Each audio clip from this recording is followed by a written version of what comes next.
Karachi soldier बाजार में रिहायशी इमारत में गैस सिलेंडर का धमाका, 15 अफराद जाँ बहक। पुलिस के मुताबिक कराची के इलाके सोल्जर बाजार में सुबह 4 बजे के करीब इमारत में गैस सिलेंडर का धमाका हुआ, जिसके नतीजा में इमारत का कुछ हिस्सा गिर गया। हादसे की इत्तला मिलते ही पुलिस ने इलाके को घेरे में लेकर सिक्योरिटी सख्त कर दी और रेस्क्यूदारों ने सर्च ऑपरेशन शुरू कर दिया।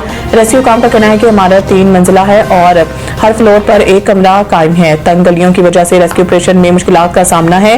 रेस्क्यू काम के मुताबिक जाए हादसा पर इमदादी कार्रवाइयां जारी हैं और अब तक 15 लाशें निकाली जा चुकी हैं, जिनमें 4 बच्चे और 5 खवातीन भी शामिल हैं, जबकि 12 से जायद जख्मी हैं, जिन्हें तिब्बी इमदाद के लिए अस्पताल मुंतकिल कर दिया गया है। DG rescue division number 2 brigadier Wajid ने जियो न्यूज से गुफ्तगू में बताया है कि गैस धमाका इमारत की पहली मंजिल पर हुआ। धमाका गैस सिलेंडर या गैस खींचने वाली मशीन से हुआ, जिसमें अब तक 7 लाशें निकाली जा चुकी हैं, जिनमें खातून और बच्ची की लाशें भी शामिल हैं। अमेरिका आने वाले चंद दिनों में ईरान पर हमला कर सकता है, इसराइल भी अलर्ट। अमेरिकी मीडिया ताहम अमेरिकी सदर डोनाल्ड ट्रंप की जानिब से अभी तक इस हवाले से कोई हतमी फैसला सामने नहीं आया। मीडिया रिपोर्ट्स में हुकाम के हवाले से बताया गया है कि मुमकिन कार्रवाई से मुतालिक अस्करी और सफारती पहलुओं का तफसीली जायजा लिया जा रहा है, जबकि सदर ट्रंप इस मामले पर मुसलसल मुशावरत और गौर फिक्र में मसरूफ हैं। ज़राए के मुताबिक अमेरिकी फौज ने खित्ते में अपनी तैयारियों को हतमी शक्ल दे दी है और हंगामी सूरत हाल से निपटने के लिए अलर्ट जारी कर दिया गया है। मुमकिन अमरीकी कार्रवाई के खदशात के बायस इसराइल में भी सिक्योरिटी हाई अलर्ट कर दी गई है। हुकाम ने शहरियों को एहतियाती तदाबीर अख्तियार करने, करीबी बंकर्स की मालूमात रखने और किसी भी हंगामी सूरत हाल के लिए तैयार रहने की हिदायत जारी की है। इसराइली करीबी बंकर्स की मालूमात रखने और किसी भी हंगामी सूरत हाल के लिए तैयार रहने की हिदायत जारी की है।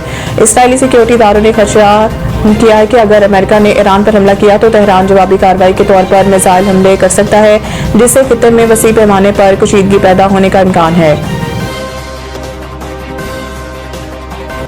वज़ीर आज़म गजा अमन बोर्ड इजलास में शिरकत करके सदर ट्रंप के अमन मंसूबे की हमायत करेंगे। इसहाक डार अक़वाम मुत्तहिदा की सलामती कौंसिल में फ़लस्तीन के हवाले से इजलास हुआ। नायब वज़ीर आज़म इसहाक डार ने इजलास से खिताब करते हुए गजा में इसराइली बर्बरियत और सीज़ फायर की खिलाफ वर्जियों पर रोशनी डाली।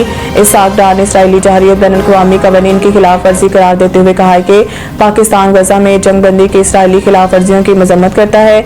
इसराइल मुसलसल सीज़ फायर की खिलाफ वर्जी कर रहा है। उन्होंने जोर दिया है कि सीज़ फायर का एहतराम किया जाना चाहिए। नायब वज़ीर आज़म इसहाक डार ने मुस्तकिल अमन के लिए बाहमी एहतराम पर मबनी सफारतकारी को जरूरी करार दिया और वाज़ेह किया कि फ़लस्तीनी अथॉरिटी का मरकजी किरदार तमाम सूरत हाल में लाजिम मलजूम है। फ़लस्तीनियों के हक़ खुदरादियत का एहतराम किए बगैर कोई हल काबिल अमल नहीं।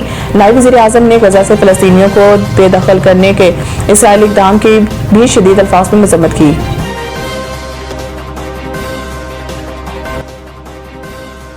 इमरान खान अदालतों से सजा याफ्ता मुजरिम है, इन्हें राहत देने की खबरें बेबुनियाद हैं। अता तारर वफाकी वज़ीर इत्तलात अता तारर ने एक बार फिर बानी पीटीआई इमरान खान से डील के हवाले से खबरों की सख्ती से तरदीद कर दी। वज़ीर इत्तलात अता तारर ने वाज़ेह कर दिया कि बानी पीटीआई के हवाले से ना कोई डील है ना कोई ढील है। अता तारर ने कहा है कि बानी पीटीआई अदालतों से सजा याफ्ता मुजरिम है और इन्हें किसी भी किस्म की राहत का तासुर देना बिल्कुल गलत है। उन्होंने कहा है कि राहत के हवाले से खबरें बेबुनियाद हैं।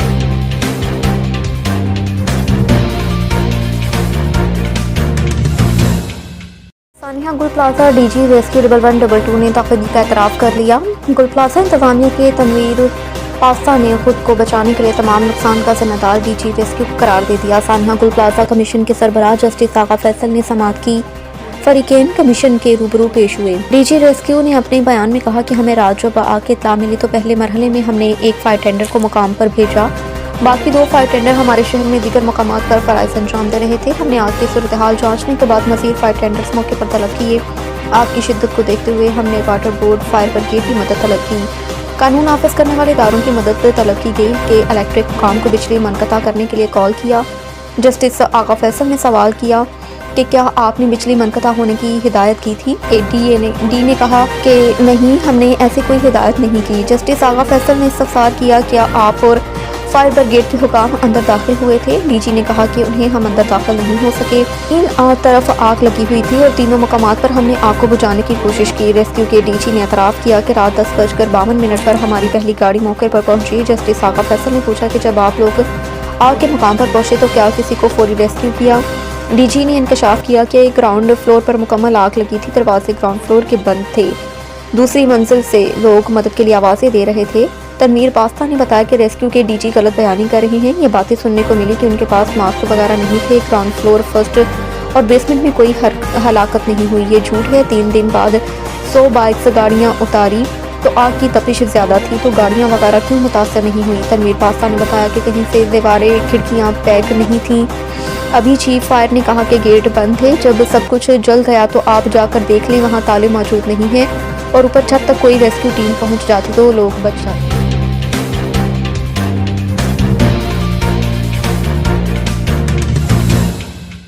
पाकिस्तान रेंजर सिंध ने खुफिया मालूमात की बुनियाद पर कार्रवाई करते हुए कराची के इलाके दाऊदकोट, पक्का रोड, सईदाबाद से डकैती और आसानी की मुतअद्दिद वारदातों में मुलव्विस 3 मुल्ज़िमान अब्दुल वाहिद उर्फ जोजी, मुर्तज़ा और एजाज को गिरफ्तार कर लिया।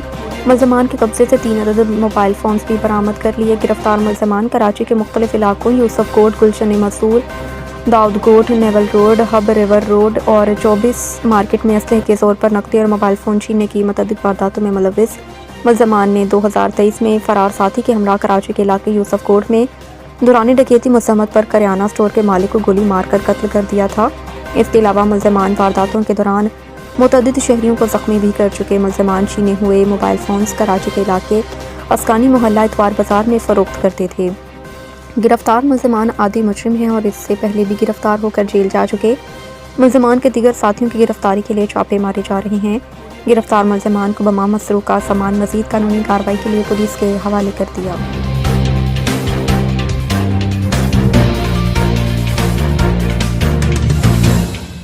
मतरूका वक्फ इमलाक की ज़मीन का रिकॉर्ड गायब हो गया।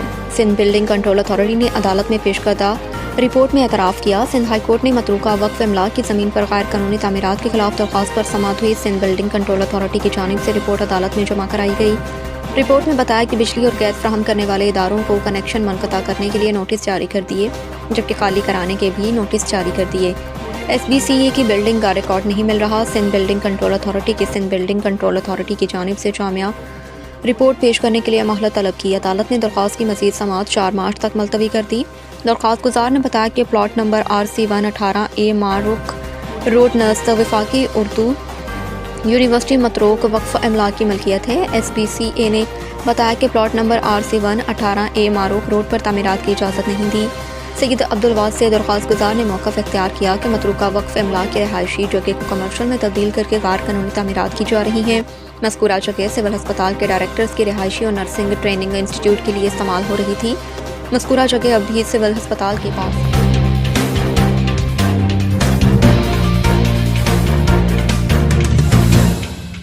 Regional sports festival Nawab Shah champion बन गए। सिंध हुकूमत की तरह तमाम 7 रोज़ा डिवीजनल अंडर 25 स्पोर्ट्स फेस्टिवल आज ख़त्म हो गया। पहली पोजीशन के साथ शहीद बेनज़ीराबाद चैंपियन बन गए। न्यूज़ 92 AG के रिपोर्टर इम्तियाज़ नरंजा के मुताबिक स्पोर्ट्स फेस्टिवल में फुटबॉल, हॉकी, रस्साकशी, शतरंज समेत 21 मुख्तलिफ खेलों के मुकाबले मुनक्किद हुए। शहीद बेनज़ीराबाद ने 14 मुकाबले जीतकर पहली पोजीशन से सांघट 7 मुकाबलों के साथ रनर्स अप रहा, जबकि नौशहर फिरोज ने तीसरी पोजीशन हासिल की। अब्दुल रहीम राजपूत ने कहा, इख्तितामी तकरीब के मेहमान खसूसी सेक्रेटरी खेल सिंध मुनव्वर अली नैसर और कमिश्नर शाहमीर खान भुट्टो थे। मेहमान खसूसी ने विनर्स, रनर्स अप और तीसरी पोजीशन हासिल करने वाली टीमों में ट्रॉफियां तकसीम की। तकरीब के इख्तिताम पर आतिशबाजी का मुजाहरा भी किया गया।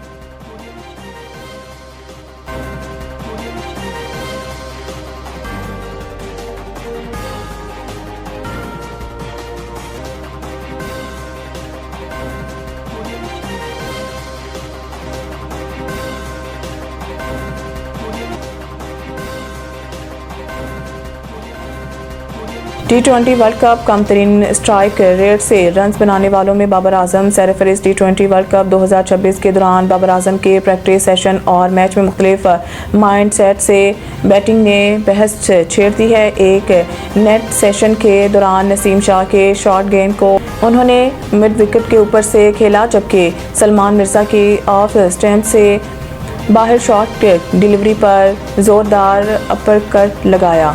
शादाब खान और अबरार अहमद के लीग स्पिन के खिलाफ भी वो कदमों के इस्तेमाल करते हुए शॉट्स खेलते दिखाई दिए, ताहम एक मौके पर नसीम के लीग कटर पर वो शॉट गलत टाइम कर बैठे और खुद पर बरहम भी नजर आए। ये 20 से 25 मिनट का सेशन बाबर आजम के दो रुख दिखाता है।